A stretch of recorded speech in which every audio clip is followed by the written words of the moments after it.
Bonjour à tous, c'est GZ83, très heureux de vous retrouver dans cette nouvelle vidéo. Je sais ce que vous allez lui dire, j'avais dit dans ma précédente vidéo que j'allais arrêter la chaîne, mais il se trouve que donc j'ai poursuivi ma formation sur le site gamecoder.fr. J'ai abordé cet atelier, les tilemaps, sans grande conviction au début, et je dois reconnaître que cet atelier, mais il est juste fou, il est... Enfin, déjà, je m'étais éclaté avec le casse-brique, mais alors là, avec cet atelier des tilemaps, mais on est vraiment passé un cran au-dessus, et j'avais envie de vous faire partager mon enthousiasme au travers de cette vidéo. Du coup, où est-ce qu'on en est sur le parcours gamecoder.fr? On a quitté le parcours débutant pour enchaîner directement avec... moi, je suis un peu perdu dans les dénominations, donc moi j'ai appelé ça parcours LUA, mais c'est peut-être pas le terme officiel. Toujours est-il qu'on n'est plus débutant, mais on est toujours dans les fondamentaux avec le premier atelier de cette partie-là. On est toujours en Lua, on utilise toujours un framework qui s'appelle Love 2D, et donc on est sur cet atelier Tilemaps, un nom, enfin une illustration, moi je trouvais pas ça fou quoi. Voilà, on va faire quoi? On va fragmenter la carte en petits carrés là, comme dans Super Mario. Et puis voilà, et en fait, j'avais pas du tout compris le concept, et vous allez voir que c'est juste fou, c'est extrêmement puissant, ça dure un peu plus d'une heure, avec un support de cours de disponible de 3 pages. Du coup, le concept, c'est quoi? Parce que en fait, moi, j'étais complètement passé à côté, et vous allez voir qu'en fait, ça va être assez fou. On va vraiment passer au cran du dessus. En fait, on va prendre une image qui est séparée en différentes tuiles, et l'idée, ça va être de prendre des tuiles pour réussir à créer une carte. C'est-à-dire qu'on va passer de ça à ça.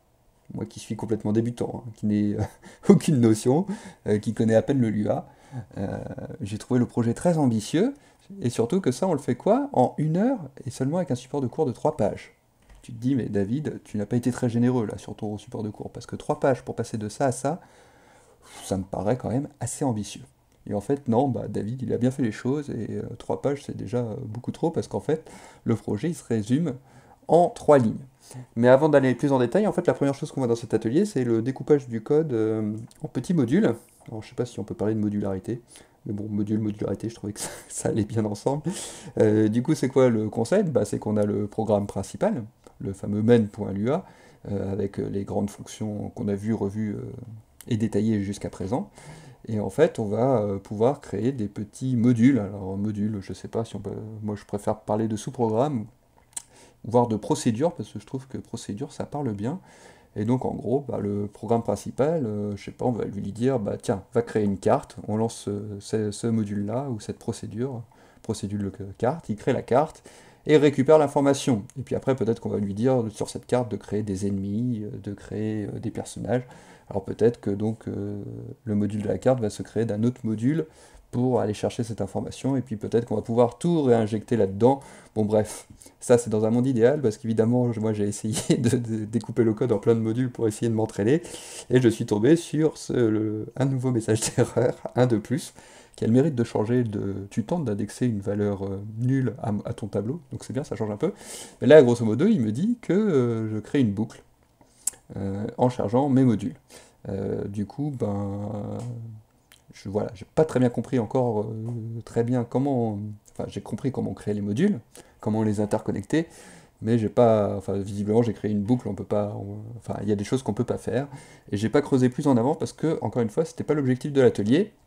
Mais c'est vrai que c'est un peu le bordel là quand on crée le code d'un bloc comme ça, et le fait de pouvoir découper ça en petits paragraphes, petits modules, petites procédures, c'est assez sympathique, et donc il va falloir creuser un peu ça. Bon, et puis l'autre problème du découpage du code en modules, mais du coup ça c'est bien parce que comme ça, c'est une problématique que là on peut plus ou moins la contourner dans le Lua, mais c'est vrai qu'en C Sharp, bah, on peut pas la contourner, c'est obligatoire, on doit déclarer les valeurs en private, public et je sais plus trop quoi. Parce que, encore une fois, moi j'ai jamais fait de C Sharp, mais bon, c'est ce que j'ai vu sur les vidéos de David. Et du coup, bah, en Lua, c'est assez simple, les valeurs, elles sont locales ou globales. Alors, globales, ça veut dire qu'elles sont partagées à tout le projet, et locales, elles sont soit locales à quoi? Soit locales ben, à une, euh, une partie du programme, soit locales à une fonction. Donc si c'est local à une fonction, bah, quand la fonction est terminée, la valeur est effacée, et si c'est local à une partie du programme, bah, une fois qu'on a fini la partie du programme, la valeur est effacée. Ce qui évite enfin, je pense que l'intérêt de tout ça, c'est éviter de surcharger la mémoire de l'ordinateur avec plein de variables dont on n'aura plus besoin au fur et à mesure du déroulement du programme. Donc je pense que ça sert à ça. Donc voilà, donc ce qui complexifie, c'est que qu'est-ce que je vais mettre local? Je mets local à la fonction, je mets local à une partie du programme, je fais une valeur globale, bon. Donc voilà, ça c'est un élément de réflexion qu'il faut avoir. Et l'autre élément de réflexion qu'il faut avoir avec cette modularité, c'est que, ok, donc le programme il appelle la procédure là, ou le module, et du coup il va falloir retourner les informations, et visiblement pour retourner les informations au programme initial, on utilise encore ce fameux cible double accolade, qui décidément j'ai du mal à comprendre ce symbole double accolade, parce qu'en gros moi je pensais que on pourrait récupérer certaines informations, mais là visiblement on récupère tout, on réinjecte tout dans une seule variable complexe, et après on se débrouille avec ça. Alors peut-être que c'est grossier, hein, peut-être qu'on peut faire autrement, mais pour l'instant on en est là, et donc ben voilà, moi j'ai toujours un peu de mal avec ce symbole double accolade, qui fait tout et n'importe quoi. Et en fait, j'en viens à me demander si ce symbole double accolade n'est pas la prémisse de la programmation orientée objet, parce qu'en fait, peut-être qu'on crée ce qu'on appelle un objet dans la programmation, une arme super puissante que je ne connais absolument pas et qu'on abordera avec le C#, puisque le C# est clairement un langage, en tout cas, qui est décrit comme orienté objet, et c'est un argument commercial fort attribué à ce langage. Donc est-ce qu'avec ce symbole double accolade, d'une certaine manière, on n'aborde pas déjà la programmation orientée objet? Bon, vous pouvez me laisser un petit commentaire, vous me direz ce que vous en pensez. J'ouvre le débat. Mais bon, toujours est-il que l'objet de l'atelier, encore une fois, c'est de prendre ce qu'on appelle une tile sheet, parce que j'ai appris plein de mots. Donc ça c'est une tile sheet, c'est-à-dire une image découpée en petites cases, et que donc on va prendre des bouts de cette image pour les injecter là. Par exemple l'herbe, bon bah voilà, on va l'injecter là. Qu'est-ce qu'il y a d'autre des armes? Bah voilà, on va prendre cette arme, on va l'injecter là, et on va pouvoir comme ça créer une image. Et je vous assure que l'image on la crée, puisque j'ai réussi à la créer au terme de cet atelier. Et du coup, bah, comment on procède en fait? Bah, tout simplement, on crée, encore une fois, un tableau à deux dimensions, ou deux entrées, ou des X et des Y. Tableau qu'on parcourt une fois de plus avec des boucles for. Du coup, si vous n'êtes pas à l'aise avec les tableaux, je vous encourage vivement à aller regarder dans le module débutant les bases de la programmation, de refaire le cycle tableau en deux dimensions, parce que là, clairement, le tableau, on va le manipuler un peu dans tous les sens, et c'est vrai que si on n'est pas à l'aise avec les tableaux, je pense que c'est un atelier qu'on peut avoir du mal à aborder sereinement. Et encore mieux, mais ça j'avais dit dans mes vidéos précédentes, si vous voulez consolider vos tableaux, bah, créer un petit projet personnel. Moi j'avais créé un serpent en deux dimensions, mais bon, peu importe. Vous créez un projet où vous bouffez du tableau, si vous me pardonnez le terme. Et comme ça, bah, le tableau n'a plus de secret pour vous. Et l'atelier, bah, vous l'abordez sereinement, vous le survolez, parce qu'en fait, le but de l'atelier, c'est pas de se focaliser sur le tableau. Le tableau, c'est un outil, c'est pas ça qui est intéressant dans le projet, vous le verrez en le faisant, mais voilà, le tableau, c'est un outil, et le but, c'est pas d'apprendre à créer un tableau, à se balader dedans, à l'utiliser. Ça en fait partie, mais je pense que c'est pas ça l'objectif principal du projet. Et je l'ai dit, et je le redis ici, comme moi, j'avais pas très bien compris les tableaux en Lua, dans cette vidéo là, partie 1 du serpent en deux dimensions disponible sur la chaîne, je reviens pas moins de 20 minutes sur les tableaux en Lua. Du coup bah, vous pouvez aller voir la vidéo, ça vous permettra de vous éclaircir déjà certains points sur les tableaux en Lua. Mais avançons, donc la deuxième chose qu'on va voir, et c'est ça vraiment la clé du projet, c'est, donc là c'est Paint, hein, un petit logiciel que je pense que vous connaissez, et donc bah, qu'est-ce qu'on va faire? On va en fait, comme dans Paint, créer une zone de sélection dans l'image. Donc voilà, on va découper l'image en petites zones de sélection, et on va dire que voilà, cette tuile-là, c'est celle-là que je veux injecter dans la carte. Et donc ça, c'est une fonction qui permet de créer comme ça ces petits carrés et de découper l'image en petits carrés. Alors, si vous êtes totalement débutant comme moi, je vous donne une petite astuce, c'est-à-dire que quand vous allez dans sélectionner, vous créez la zone de sélection, vous zoomez bien pour pas dépasser, et donc là Paint il va vous dire en pixels la dimension de l'image, longueur et largeur, ou X et Y comme vous voulez. Du coup, bah, si vous faites ce petit carré, voilà, et là il me dit que ça fait 32 par 32 pixels et que c'est comme ça qu'on peut récupérer la taille de la tuile. Voilà, c'est une petite précision. Je pense que tout le monde connaît ça, mais si vous ne le connaissez pas, je suis heureux de vous partager. Donc vous faites comme ça, et puis comme ça, vous avez la taille de toutes les tuiles. Et puis bah, la troisième partie du projet, ça va être tout simplement bah, d'afficher toute cette petite zone de la carte, comme je vous l'ai dit, pour créer une belle image et une belle carte. Du coup, moi j'avais pas très bien juste compris un point sur cet atelier et j'ai perdu pas mal de temps en essayant de le refaire par moi-même parce que vous allez voir, je vais vous présenter, parce que moi j'aime bien faire des petits projets à côté. Du coup, bah, j'ai refait deux petits projets à côté cette semaine. Je vais vous les partager juste après, mais du coup, j'avais pas compris très bien, enfin, je pensais avoir compris, en fait, j'avais pas compris un petit point clé qui permettait d'afficher correctement la carte, ce qui m'a valu quelques messages d'erreur. Et puis je voulais en profiter pour vous montrer une étude que j'ai pas retrouvée, qui dit qu'en fait, une étude très intéressante et très sérieuse, très bien conduite, qui dit qu'en fait, quand on écoute un auditoire, une conférence, enfin quelque chose d'oral, euh, en moyenne, l'être humain ne peut pas rester concentré plus de 6 minutes. Donc bah, l'atelier, il est découpé en petits fragments, évidemment, qui doivent faire en moyenne 10 minutes, je pense. Et donc bah, tu vois, si tu restes concentré 6 minutes, bah, ça veut dire que déjà tu passes à côté de 40% de l'atelier. Voilà. Et l'autre partie de l'étude, ça disait que si tu avais un message clé à faire passer, tu avais 120 secondes, les 120 premières secondes de ton exposé pour le faire passer, parce que après c'était trop tard, le message clé, tu ne pouvais pas le faire passer. Donc voilà, donc très important de faire des pauses et de ne pas enchaîner l'atelier d'une heure d'une traite, ça c'est pas possible, puisqu'encore une fois tu restes concentré en moyenne 6 minutes. Alors ça c'est des moyennes, hein, encore une fois c'est des statistiques, et comme on dit les statistiques ne s'appliquent pas à un individu, ça s'applique à une population, sous-entendu, je dis n'importe quoi, tu as une chance sur 10 000 de te faire renverser sur un passage piéton quand tu traverses. Bon, une chance sur 10 000, ça paraît pas grand-chose, mais si ça tombe sur toi, toi, individu que tu es, si tu te fais renverser, bah, c'est 100% pour ta pomme. Donc voilà, c'est des statistiques, ça s'applique à une population, pas à un individu. Évidemment, si l'individu est brillant, peut-être qu'il pourra rester concentré une demi-heure, j'en sais rien. Mais donc voilà, c'est juste un petit point statistique comme ça, en passant. Et du coup, je reviens sur ce que je voulais dire sur l'affichage. Alors, c'est-à-dire que moi, je pensais, donc on crée le petit carré dans l'image, ok, et moi je pensais qu'on injectait ce bout d'image dans le tableau, et que donc après, ben, on récupérait la case du tableau et on lui disait d'afficher le carré, donc la fonction loggraphics.draw. Et évidemment, ça marche pas. Nouveau message d'erreur, on rentre un mauvais argument. Argument, comment on peut traduire ça? Bah, c'est-à-dire que par exemple, je lui dis de dessiner une valeur numérique et puis lui dit que j'ai pas le droit de rentrer une valeur numérique.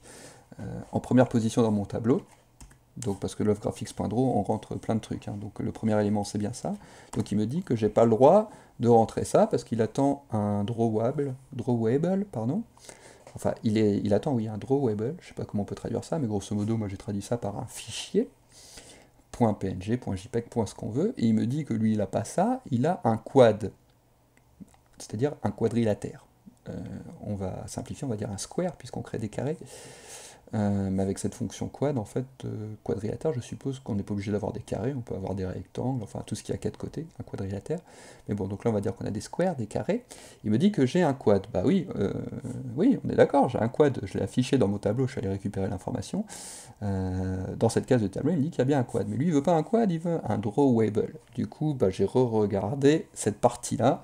Et en effet, il ne faut pas faire comme ça.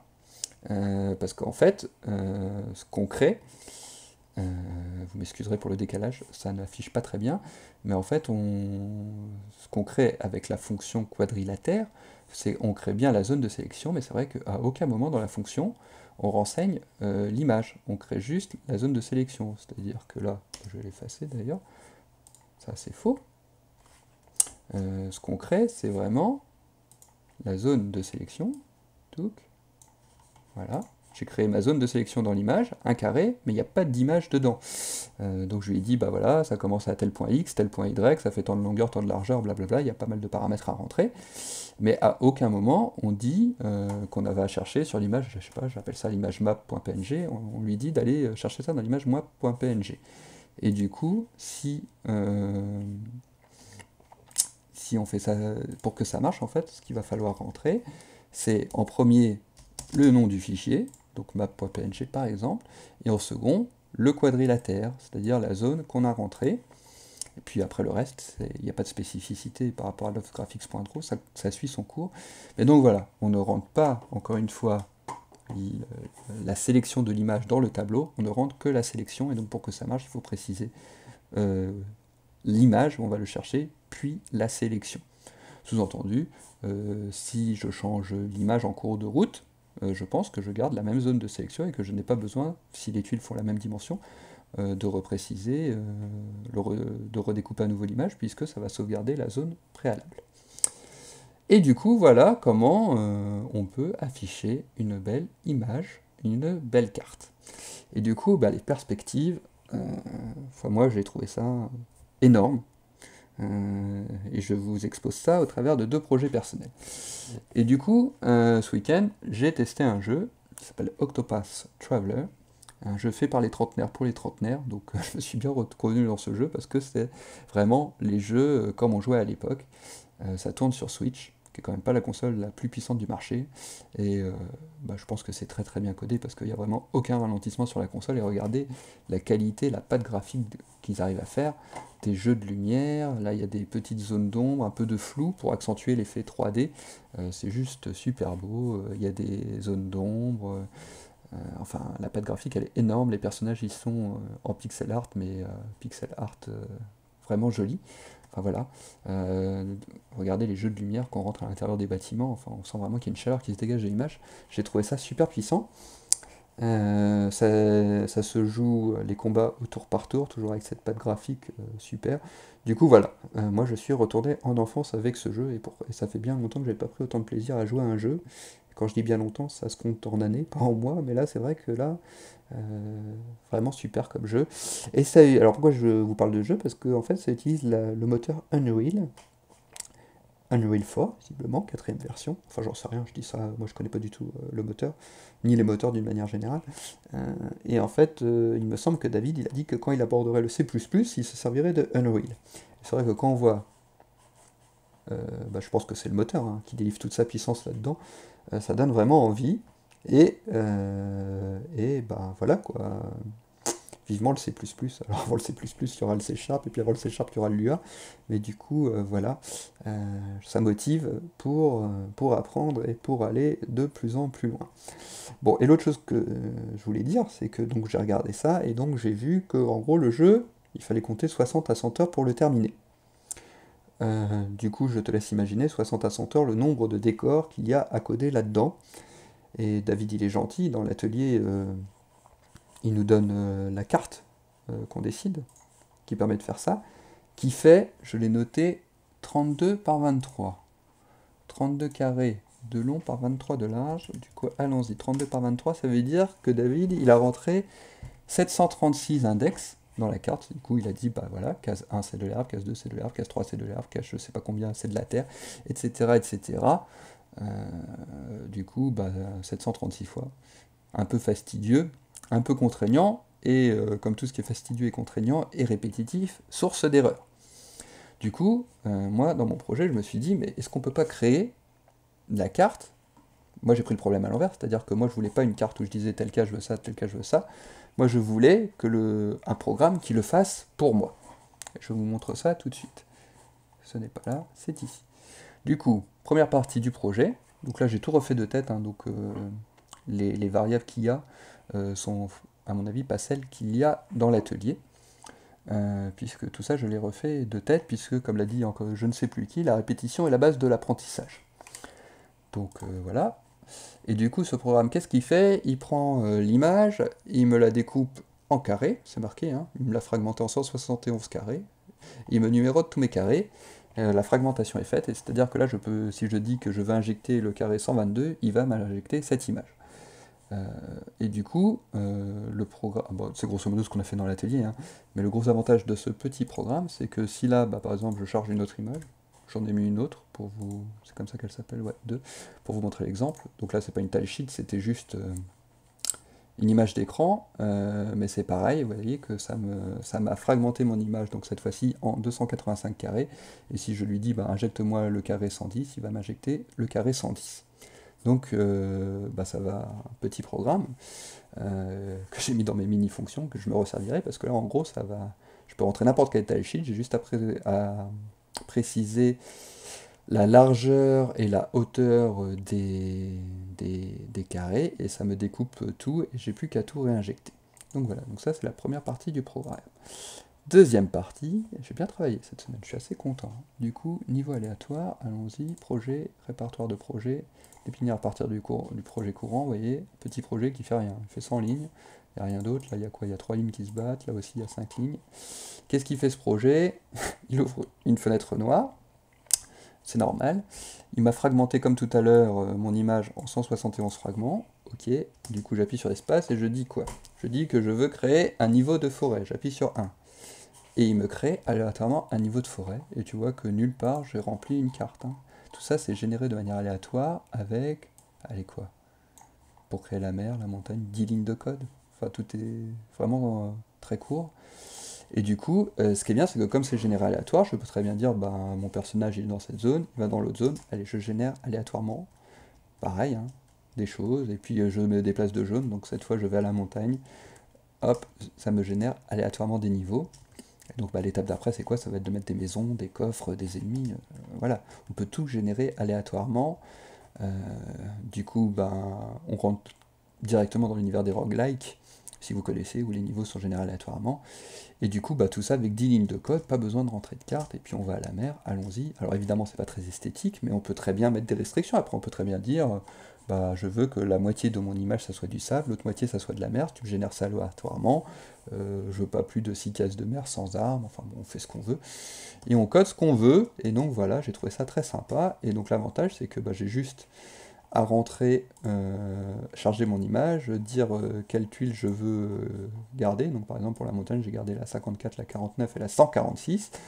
Et là je peux très bien changer et dire je veux la 55, la 70 et la 100, ce qui n'aura ni queue ni tête maintenant, mais c'est pas grave, c'est juste pour faire la démonstration.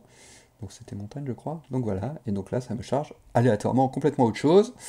En modifiant simplement 3 numéros. Je peux, encore une fois, comme je vous ai montré avant, charger n'importe quelle image pour charger n'importe quelle tuile.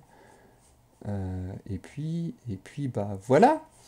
Du coup, c'est tout pour cette semaine. Un atelier vraiment super sympa, super puissant. On rentre vraiment dans la cour des grands. Et puis c'est pas fini, puisque le prochain atelier, c'est la suite de l'atelier Tilemaps. Du coup, on se revoit très vite, tant que le bébé est dans le ventre de ma femme. J'en profite et je vous dis à très vite. Allez, bonne semaine à tous.